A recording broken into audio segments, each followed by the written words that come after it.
Ferdinand Waitito, now in prison for a 588 million graft case.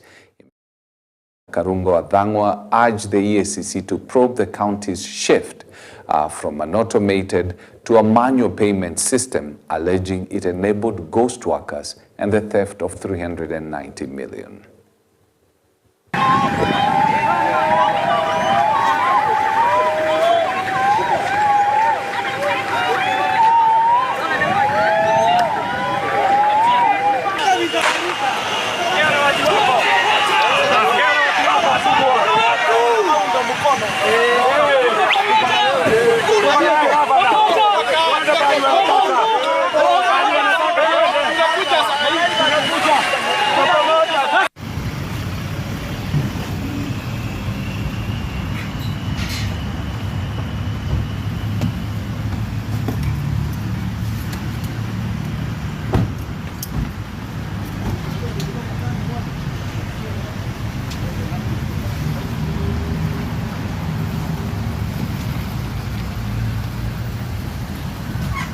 Kiambu ametupatia kuku na nini wanaanza kuimpiti kwa ajili ya bure.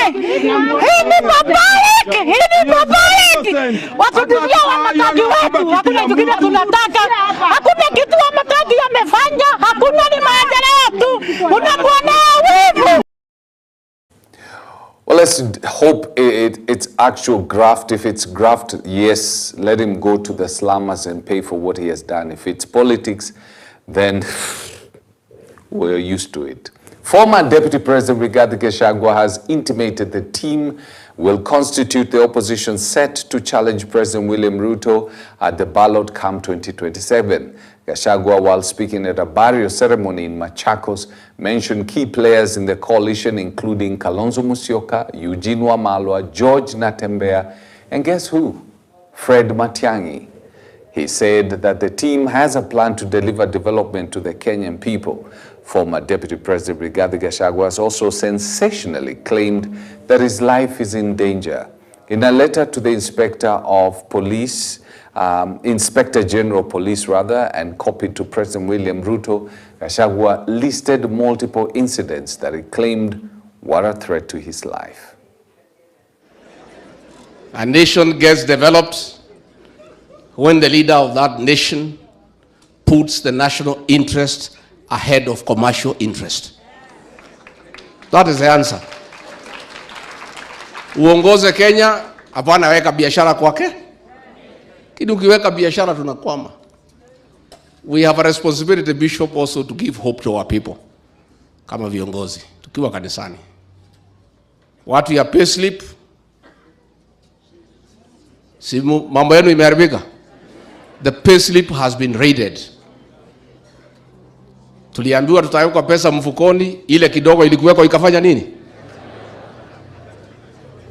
SHA inafanya kazi ama haifanyi? Watoto wa university wanasoma ama wamekuwa nyumbani? So if we are here in Katelembo, ni jukumu letu tukiwa nao viongozi to give hope to our people. Tumesikiza Wakenya wanasema tupangane, tutafute serikali mpya mzuri ya kusaidia Kenya. Na hiyo tunafanya. Na huyu kiongozi wenu Kalonzo Musyoka, huyu Eugene Wamalwa, George Natembeya, Fred Matiang'i, Rigiji yako hapo jikoni ndio na chora maneno. And I want to assure the people of Kenya, we have a formula to give you good leadership. And your son Kalonzo Musyoka is a serious player in that negotiation. Now I want to assure nyinyi watu ya Ukambani, huyu kiongozi wenu na nyinyi tutalegesha heshima yenu kama jamii. Mumetharauliwa miaka mingi sana, si ndio? Si mumetharauliwa sana? Sasa tumeshikana. So watu hapa ni Mount Kenya South na sisi pale, watu ya jamii ya Mlembe wako hapa, Wamaa wako pale, Wakisii wako pale. Wanajaribu kutuunganisha ati vile tunaweza kosana mapema. Sisi wajinga. Hakuna tuwezi kosana. And President William Ruto was very quick to answer them, saying that his opponents better have a better plan than him in the race to State House 2027, saying he will not be threatened by naysayers. The head of state was speaking in Chepalungu, Bomet County, revealing his scorecard in education, health, agriculture, as well as progress in the economy. Ruto says he is confident he will be able to do his second term. Mimi ninajua ya kwamba nimepatiwa kazi na wananchi wa taifa la Kenya. Na hiyo kazi nimepatiwa, najua mtihani ni 2027. Na hiyo mtihani ya 2027 sipangi kuanguka hiyo mtihani. Hiyo mtihani ya 2027 mimi najua vile nitapita hiyo mtihani. Kwa sababu mlianiambia nirekebishe kilimo. Na hiyo kilimo nimerekebisha. Chai inalipa beta, kahawa inalipa beta, fertilizer nimeteremsha chini, maziwa inalipa beta. Sio ndio mtihani? Muliniambia niunganishe stima. In 5 years tutakuwa tumeunganisha 1.2 million people. Muliniambia nirekebishe elimu. Elimu nimenyorosha CBC, nimeajiri walimu 76,000, niko na funding model mpya ambaye imeokoa ma university karibu 23 ilikuwa imecollapse. Hiyo program inaendelea mzuri. Tulikubaliana na nyinyi mambo ya kupanga ajira ya vijana. Hiyo ajira inasonga pale kwa affordable housing, inasonga kwa mambo ya market, inasonga kwa mambo ya digital jobs, inasonga kwa mambo ya export of labor. Mimi niko na scorecard ambaye itadhihirisha wazi ya kwamba hiyo kazi ya kupanga ajira ya vijana nimetekeleza. So wale wanaongea mambo mingi wajitayarishe kwa hii mtihani. Wasiongee tu hivi. They must have a plan, and that plan must be better than mine. Lakini kama ni kuongea tu hii kelele, watazama asubuhi na mapema. So usikuwe na wasiwasi.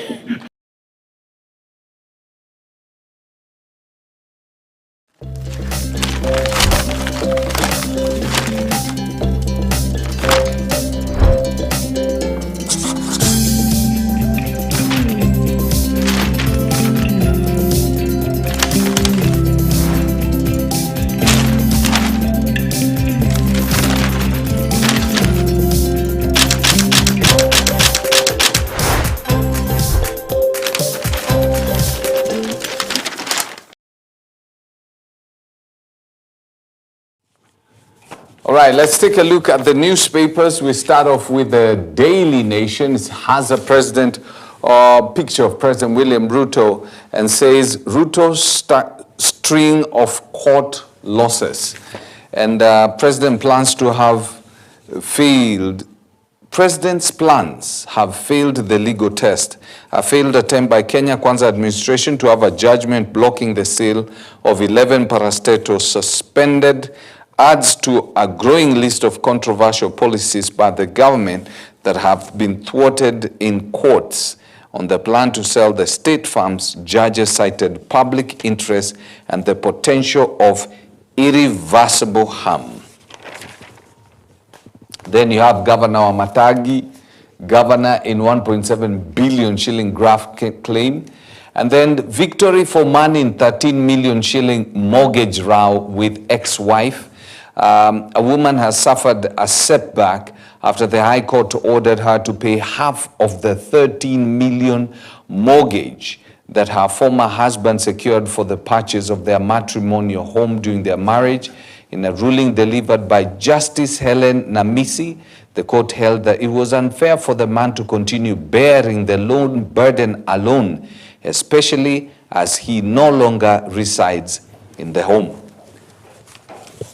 I'll keep my mouth shut, Super Metro now ordered to suspend operations and fire 269 drivers and retest others. Where?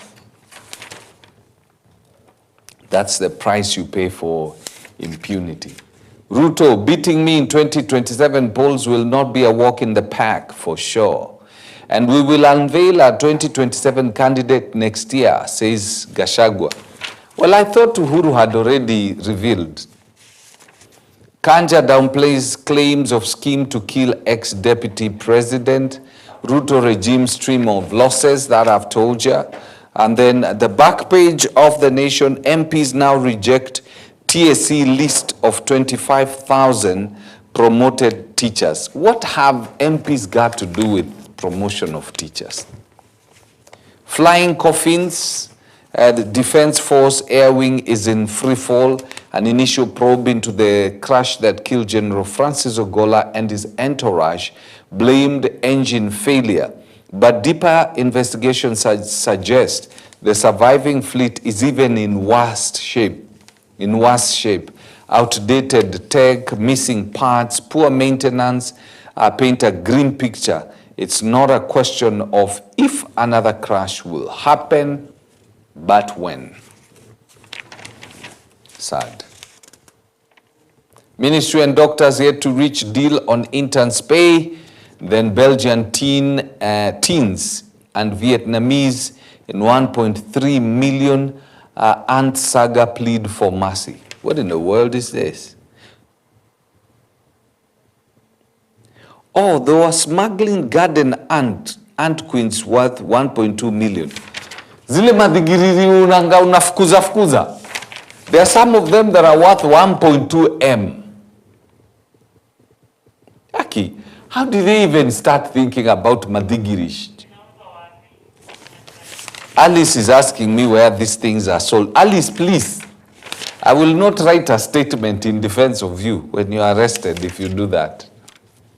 Treasury under fire as MPs push for delayed cash. Madigiriri, 1.2 million. Eish. Arsenal target Champions League glory to save season.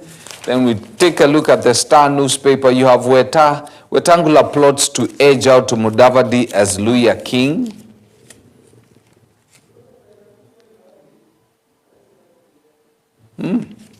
Four suspects in... By the way, you know Musalia does not bring anything. Musalia's member of parliament is not even from his party. So it's so easy for Wetangula to take it over. EACC recovers 13 million from Wamatangi home. What? Eh? The Ethics and Anti-Corruption Commission said yesterday they recovered 13.7 million shillings from the resident of Kiambu Governor Kimani Wamatangi. You put it. Hey. Of the cash, 12 million was in Kenyan currency. The team also recovered 13,000 or 1.6 million shillings in US dollars.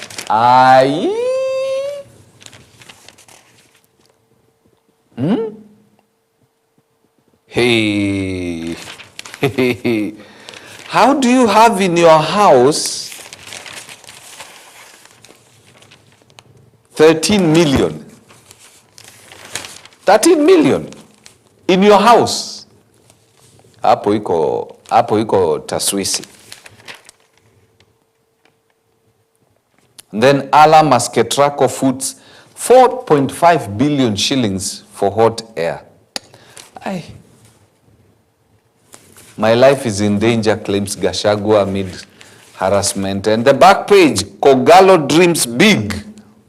Gor Mahia target FKF glory as AFC Leopards Shabana Lodge appeals. Now, in a couple of minutes or so, we'll be talking to Gabriel. Remember, today is Mindset Wednesday. And one of the things we'll be looking at is the mindset that gets you started when you get stuck. You know, there are people who've been in a rut for the better part of their life. They've tried to edge themselves out of that rut, but they've never been able to do that. You know what? The scriptures promptly say that, guard your heart with all diligence, for out of it are the issues of life, or out of it are the boundaries and the outcomes of life.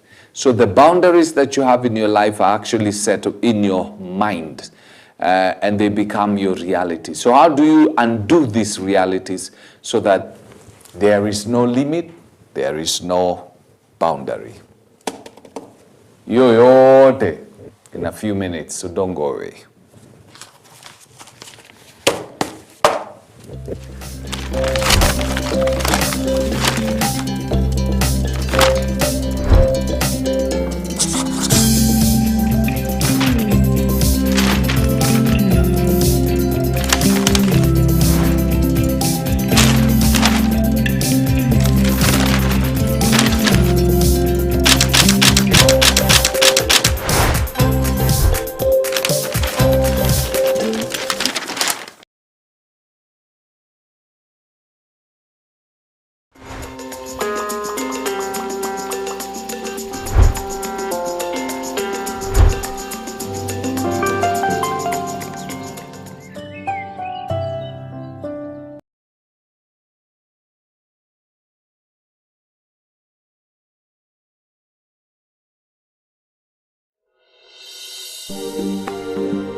You are watching EBN TV, transforming your world.